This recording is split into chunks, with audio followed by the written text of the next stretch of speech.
آج میں نے علم حدیث کی مستند معروف و مشہور کتاب سنن ابو داؤد شریف کا انتخاب کیا ہے۔ برکت کے لیے میں ایک حدیث شریف تلاوت کرتا ہوں۔ رسول کریم سید عالم صلی اللہ علیہ وآلہ وسلم نے ارشاد فرمایا، المسلم من سلم المسلمون من لسانہ ویدہ والمہاجر من ہجر ما نہی اللہ عنہ او کما قال علیہ السلام۔ یہ 343 نمبر صفحہ ہے، 1 نمبر جلد میں ابو داؤد شریف کا یہ جامع فرمان ہے ہمارے آقا صلی اللہ تعالی علیہ وسلم کا۔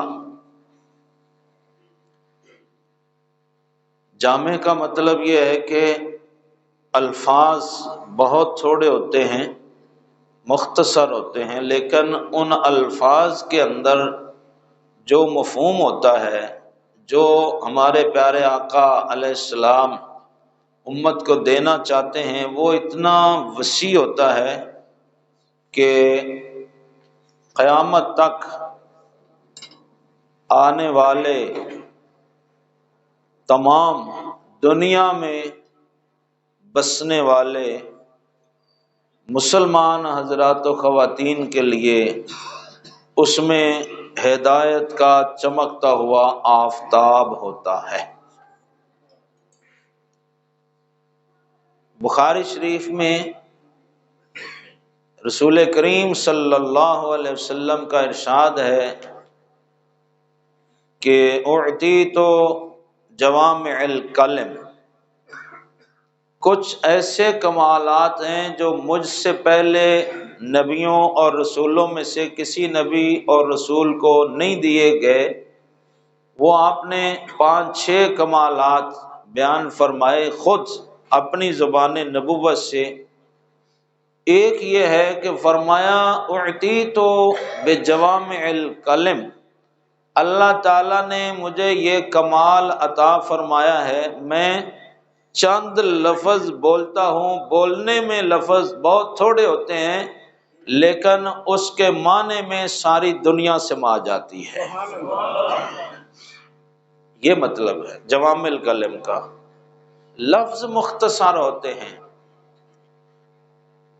یہ ان میں سے ہے المسلم من سلم المسلمون من لسانہ ویدہ، یہ 2 لفظ ہیں۔ مسلمان کس کو کہتے ہیں؟ مسلمان کی تعریف کیا ہے؟ میرے اور آپ کے پیارے آقا علیہ السلام سے پوچھا گیا کہ یا رسول اللہ صلی اللہ علیہ وسلم، مومن کون ہے؟ مسلمان کون ہے؟ حضور نے فرمایا من سالم المسلمون من لسانہ ویدہ، مومن کی تعریف یہ ہے، مسلمان کی تعریف یہ ہے کہ اس کے ہاتھ اور اس کی زبان سے ساری دنیا کا مسلمان محفوظ رہے۔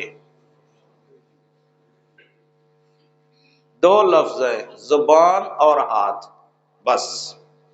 اس میں آپ نے یہ نہیں فرمایا کہ غیبت نہیں کرنی، چغلی نہیں کرنی، گالی گلوچ نہیں کرنا، کسی پر الزام نہیں لگانا، کسی کو چوری نہیں کرنی، ڈکیتی نہیں کرنی، قتل نہیں کرنا، رشوت نہیں لینی، سود نہیں لینا، وغیرہ وغیرہ، کچھ نہیں۔